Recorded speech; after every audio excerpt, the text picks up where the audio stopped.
आजच्या जनता रिपोर्टरमध्ये आपण हिंगोलीमध्ये वसतिगृहात विद्यार्थ्यांच्या आरोग्याशी कसा खेळ सुरू आहे, नेमकी काय समस्या आहे ते बघायचे आणि वर्ध्यामध्ये गटारातील दूषित पाणी का नागरिकांना प्यावं लागतंय या दोन्ही बातम्या आपल्याला सविस्तर समजून घ्यायच्या आहेत। चला तर मग सुरुवात करूया जनता रिपोर्टरला।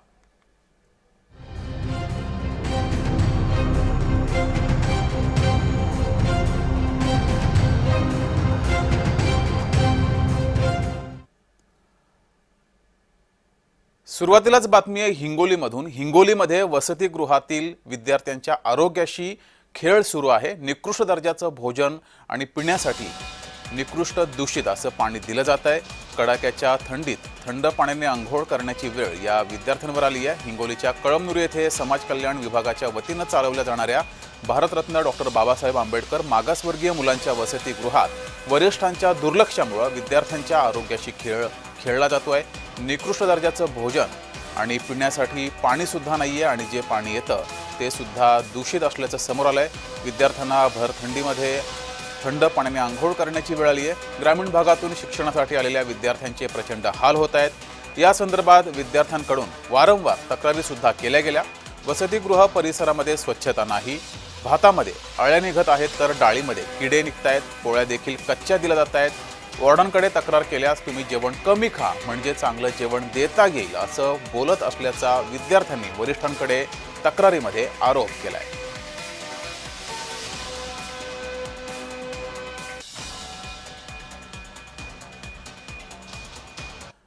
तर या वसतिगृहाची नेमकी काय स्थिती आहे, कशा प्रकारे विद्यार्थ्यांचे हाल सुरू आहेत त्याचा आढावा घेतलाय आमचे प्रतिनिधी श्रीधर वाळवंटे यांनी, तो पाहूयात।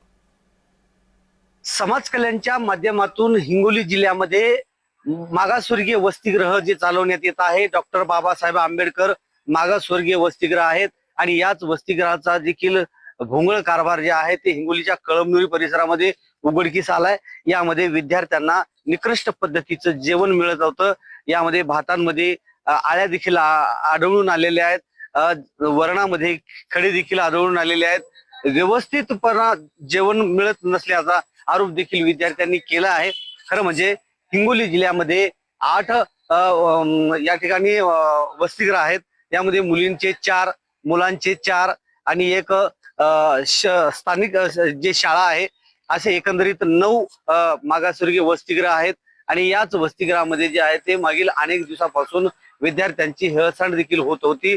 याचा विद्यार्थ्यांनी अनेक वेळा पाठपुरावा देखील केलाय, तक्रार देखील दिली, परंतु आता काही दिवसापूर्वी जे आहे ते हिंगोलीच्या कळमनुरी परिसरातील वसतिगृहामध्ये हा जो प्रकार समोर आला आहे आणि तो प्रकार जे आहे ते वंचित बहुजन आघाडीच्या कार्यकर्ते पदाधिकारी यांनी लावून धरला आणि हिंगोली जिल्ह्याचे जिल्हा अधिकारी राहुल गुप्ता यांच्याकडे देखील ही तक्रार विद्यार्थ्यांनी केली होती।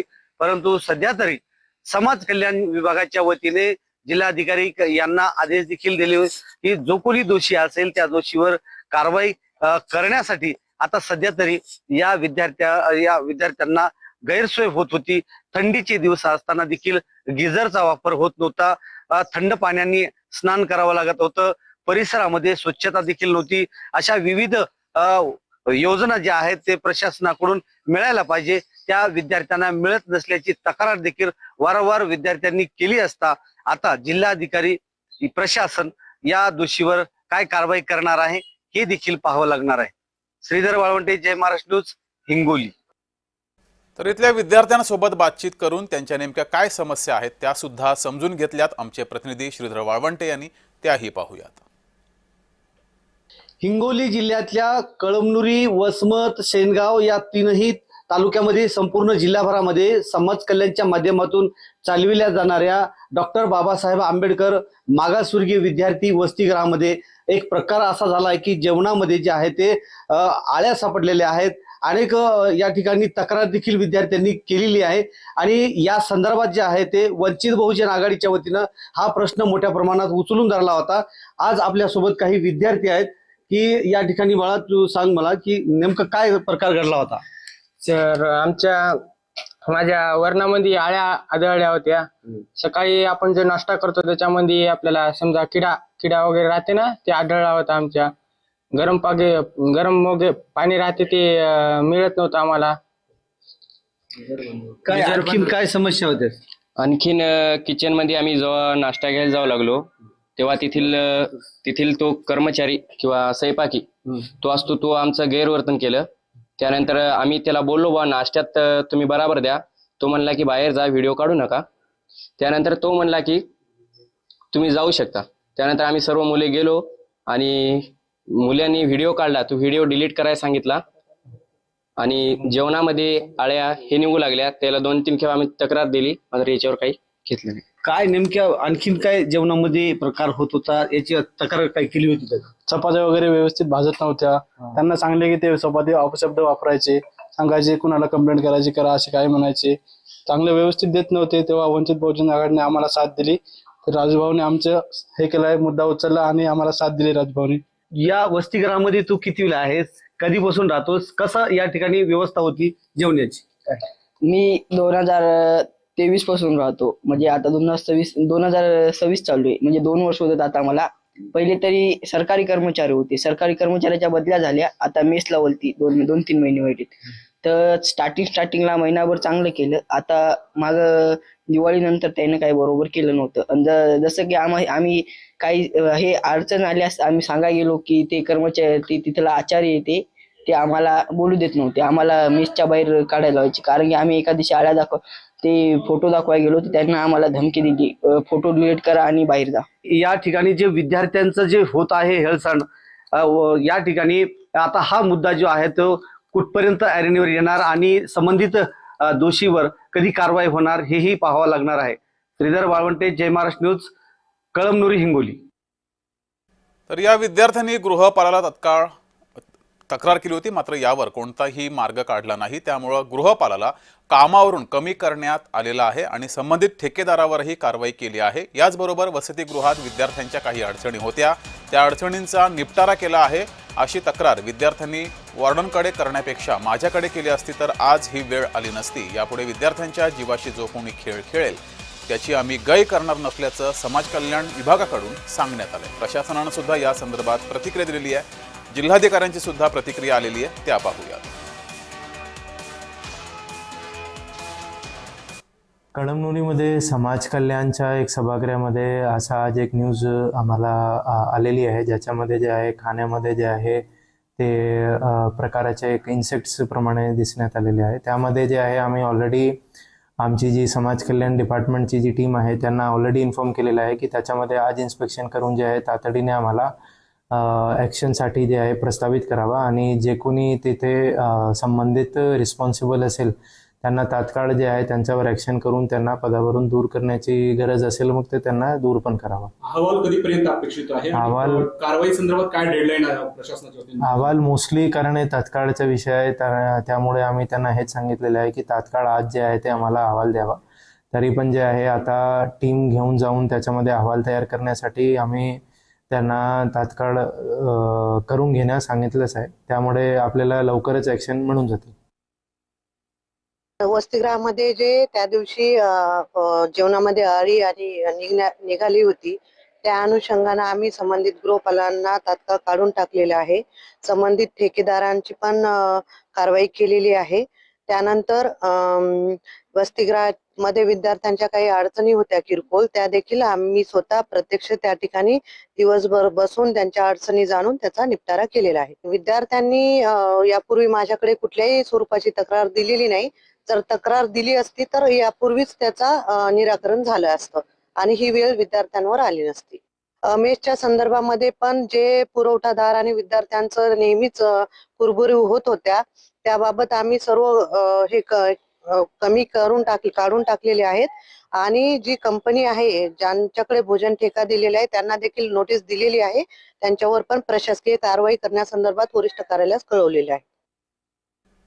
तर या वसतिगृहातील विद्यार्थ्यांच्या आरोग्याशी हा खेळ सुरू आहे. अळ्यायुक्त जेवण त्यांना खावं लागते, त्यामुळे आरोग्यावर परिणाम अनेक विद्यार्थ्यांच्या सुद्धा झालेला आहे. त्यानंतर विद्यार्थ्यांनी या संदर्भात वारंवार तक्रारी करूनही या संदर्भात कोणताही मार्ग काढला जात नव्हता. शेवटी प्रशासनानं यामध्ये दखल घेतली आहे.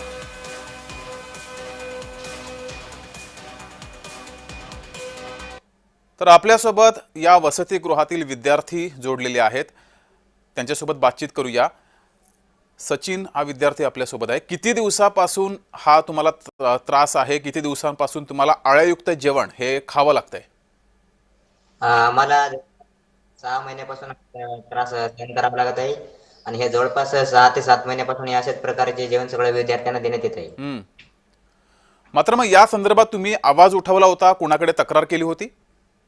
आम्ही सर्व विद्यार्थ्यांनी वार्डन साहेबांकडे त्यांनी सांगितले होते, सूचना केली, त्यांना लेखी अर्ज सुद्धा दिले होते. त्यांनी मात्र याच्यावर कुठल्याही प्रकारचं तक्रारीचं निवारण केले नाही, काही नाही. मग त्यानंतर तुम्ही कुणाकडे तक्रार केली? या संदर्भातील आवाज कसा उठवला तुम्ही? या घटनेची आम्ही माहिती राजूभाऊ कांबळे यांना दिली होती, वंचित बहुजन आघाडीचे तालुका अध्यक्ष. तर त्यांनी त्यांच्यामधून आम्ही आमचा आवाज या समाज कल्याण कार्यालय व अधिकाऱ्यांपर्यंत पोहोचण्याचा आम्ही काम केलेलं आहे. बरं. मात्र ज्या वेळेस तुम्हाला कळलं की तुमच्या जेवणामध्ये आळ्या आहेत, आळ्यायुक्त जेवण तुम्हाला खावं लागतंय, त्यानंतर तुम्ही जेव्हा पहिल्यांदा वॉर्डनकडे तक्रार केलीत तेव्हा वॉर्डनचं या संदर्भात काय म्हणणं होतं? वॉर्डननी याच्याकडे कुठल्याही प्रकारचं लक्ष दिलं नाही आणि पहिल्या स्टार्टिंगला मेन म्हणजे ते मेसचे काम करणारे होते रोजगार, त्यांना सांगण्याच्या ऐवजी त्यांनी विद्यार्थ्यांनाच ऍडजस्ट करायचं सांगितलंय. बरं. मग आता प्रशासनानं दखल घेतलेली आहे, स्वतः जिल्हाधिकाऱ्यांनी सुद्धा या संदर्भात भाष्य केलेलं आहे की आमच्याकडे असं काही झालं तर तक्रार करत जा. प्रशासनाकडून त्यानंतर तुमच्याशी काही संवाद झाला? तरी समाजकार्य अधिकारी गुट्टे मॅडम यांनी आमची स्वतः भेट घेतली. त्यांनी स्वतः पाहणी करून समाज कल्याण हॉस्टेलची विद्यार्थ्यांशी संपर्क साधला, आमच्या अडचणी जाणून घेतले. ठीक आहे. व त्या अडचणीवर तक्रारी नोंदवा, अडचणी काय असतील त्या तक्रारी नोंदवा, तुमचं निवारण करण्यात येईल असं त्यांनी आश्वासन सुद्धा आम्हाला दिलेलं आहे. यासाठी काय तुम्हाला नंबर दिलाय? हो, त्यांनी नंबर दिला होता. त्यांनी स्वतः म्हणले समाज कल्याणला कधी मला येऊन भेटा आणि आम्ही तुमच्या तक्रारीचं निवारण करण्यासाठी आहोत. ठीक आहे. धन्यवाद दिलेल्या या माहितीबद्दल. तर प्रशासनानं आता यामध्ये दखल घेतलेली आहे. वसतिगृहात आळ्यायुक्त जेवण गेले 6 ते 7 महिने हे विद्यार्थी खात होते. अनेक वेळा या विद्यार्थ्यांनी आवाज उठवला, मात्र लक्ष दिलं जात नव्हतं. अखेर जिल्हाधिकाऱ्यांनी या समस्येमध्ये लक्ष घातलंय आणि या विद्यार्थ्यांना आता मोबाईल नंबर दिलेला आहे. अशी काही तक्रार असेल तर थेट आमच्याशी संपर्क साधा, आम्ही त्यावर मार्ग काढू असं जिल्हाधिकाऱ्यांनी स्वतः म्हटलंय.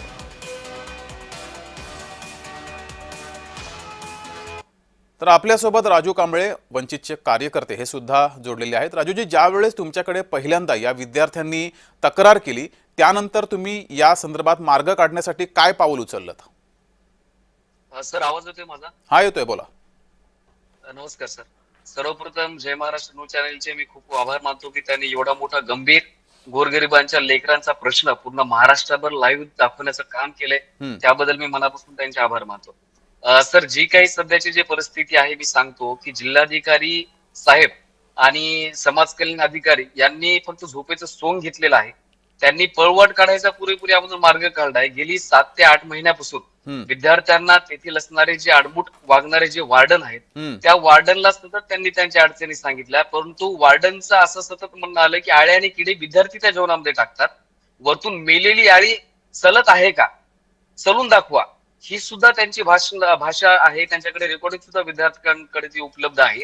असा आडमुठ असलेला तिथं जो वार्डन आहे त्याची फक्त तिथून बदली करण्यात आलेली आहे, दुसरीकडे पाठवण्यात आलेला आहे. ती प्रशासकीय कारवाई नाही, त्याला पळवाट देण्याची पुन्हा एक संधी दिलेली आहे आणि तिथून त्याला निलंबनाची कारवाई त्याच्यावर अद्यापही झालेली नाही.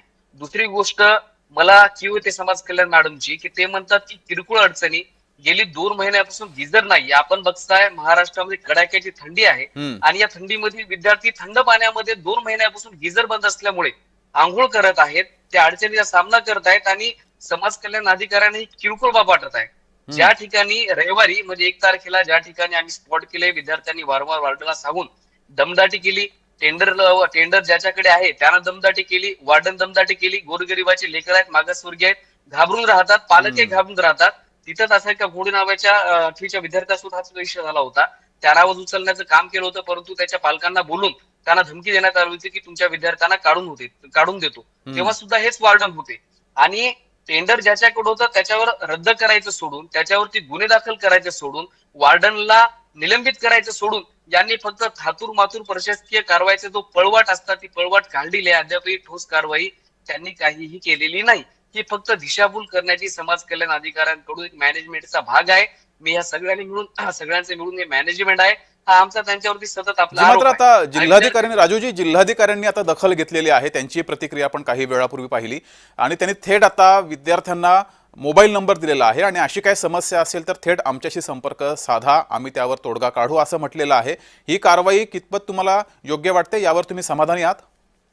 जिल्हाधिकाऱ्यांनी स्वतःहून ऍक्शन सर घेतली नाही. सर्व मीडियाच्या माध्यमातून ती बातमी प्रसारित झाली. आमचे युवक आघाडीचे तालुका अध्यक्ष मोहम्मद असलम यांनी लेखी स्वरूपात समस्त 50 विद्यार्थ्यांना घेऊन जिल्हाधिकारी साहेबांच्या दालनामध्ये तक्रार केली. त्यानंतर जिल्हाधिकाऱ्यांनी दखल घेतली, परंतु त्यांनी गुन्हा दाखल आणि प्रशासकीय कारवाईचे आदेश त्यांनी दिलेले आहेत, पण लेखी स्वरूपात अद्यापही आम्हाला मिळाले नाही. ते गुलदस्त्यामध्ये लपून आहे. ते सांगत आहेत आम्ही दिलेत, आता तोडी दिलेत का लेखी दिलेत याचा एकही पुरावा विद्यार्थ्यांनी जी लेखी तक्रार केली त्याच्यावरती कोणत्याही प्रकारचं पत्र आम्हाला प्राप्त झालेलं नाही.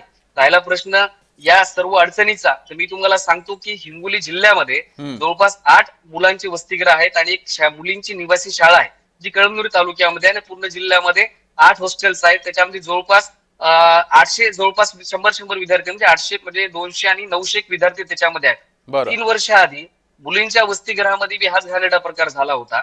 या वसतिगृहामध्ये पूर्ण जिल्ह्याचं जर आपल्या माध्यमातून जर आपण ऑन दी स्पॉट व्हेरिफिकेशन केलं, आपण जर केलं तर प्रत्येक हॉस्टेलची हीच परिस्थिती आहे. आणि जेव्हा विद्यार्थ्यांनी वंचित बहुजन आघाडीच्या माध्यमातून हा विषय पूर्ण महाराष्ट्रभर गाजला, लगेच तिथं गिझर बसवण्यात आलं, लगेच तिथं फॅन बसवण्यात आले, पाण्यामध्ये ज्या आळ्या होत्या ते पाण्याच्या टाक्या काढून तिथं नवीन टाक्या बसवण्यात आल्या, पाईपलाईन करण्यात आली. मग जर शासन यांना निधी देत नाही तर हा 2 दिवसामध्ये ही तक्रार सर्वीकडे गेल्याच्या नंतर माझा समाज कल्याण अधिकाऱ्याला प्रश्न आहे की हा निधी आला कुठून, उत्पन्न कुठून झाला. त्यामुळं आणि एक वेळ घेतो सर, आणि महाराष्ट्राची जर आकडेवारी जर आपण जर बघितली, मी सांगतो, संजय शिरसाट, सामाजिक न्यायमंत्री संजय शिरसाट साहेब जे आहेत, त्यांनी या प्रकरणाची गंभीर दखल घेऊन त्यांनी गुन्हे दाखल करायला सांगितले होते, परंतु वॉर्डनला निलंबित करण्यास सांगितलं होतं. पण त्यांना त्यांच्याही सुद्धा आदेशाला केराची टोकरी समाज कल्याण अधिकारी आणि जिल्हाधिकारी यांच्याकडून दाखवण्यात आलेला आहे. ही गंभीर बाब आहे. आणि महाराष्ट्रातल्या सामाजिक न्याय विभागाला सुद्धा माझा प्रश्न आहे, त्यांच्या आपल्याला माध्यमातून आपले फक्त 2 मिनिट घेऊन आपल्याला आकडेवारी सांगतो. सामाजिक न्याय विभागाचे 2 वेळी लाडक्या बहिणीसाठी 410 कोटी 30 लाख निधी 2 वेळा वळवण्यात आलेला आहे. सामाजिक न्याय विभागातला 820 कोटी 60 लाख निधी हा सुद्धा वळवण्यात आलेला आहे. आदिवासी विभागाचा 335 कोटी 70 लाख निधी 3 वेळा वळवण्यात आलेला आहे. नंतर ठीक आहे, ती आकडेवारी आपल्याकडे आहे. आता जर असे प्रकार होऊ नयेत यासाठी आता काय नेमका मार्ग अवलंबायला हवाय असं तुम्हाला वाटतं? अगदी थोडक्यात, वेळ संपत आलाय. तर नीड ऍक्शन, त्यांनी तात्काळ ऍक्शन व्हायला पाहिजे. जोपर्यंत यांना घरात बसून खायची आदत लागलेली आहे, जोपर्यंत असं वॉर्डन निलंबित होणार नाही आणि ती जी कोणती संस्था आहे त्याच्यावरती गुन्हे दाखल करून त्यांचं टेंडर रद्द होणार नाही आणि स्पॉट व्हेरिफिकेशन जे काय शासनाचा निधी प्राप्त झाला त्याच्या चौकशी लावून सर्व अधिकाऱ्यांची जे मिली बघत आहे तो भ्रष्टाचार उघड होणार नाही, तोपर्यंत मागासवर्गीय विद्यार्थ्यांच्या अडचणी दूर होणार नाही. त्यामुळे आमची एक मागणी आहे आणि आपल्याला मी एक सांगतोय, 2 दिवसाचा टाइम आहे, मी प्रशासनाला उद्या देतोय आमच्या निवेदनाच्या आणखी माध्यमातून. 2 दिवसाच्या आत तेथील वॉर्डनचं निलंबन, संबंधित संस्थेवरती गुन्हे आणि टेंडर रद्द जर झालं नाही तर आम्ही ह्याच विद्यार्थ्यांना घेऊन नक्कीच कारवाई होणं गरजेचं आहे. त्याशिवाय हे असे प्रकार थांबणार नाहीत. राजू कांबळेजी, खूप खूप धन्यवाद तुम्ही दिलेल्या या प्रतिक्रियेबद्दल. तर जनता रिपोर्टरच्या या भागामध्ये वेळ झाली इथेच थांबण्याची. बघत राहा जय महाराष्ट्र.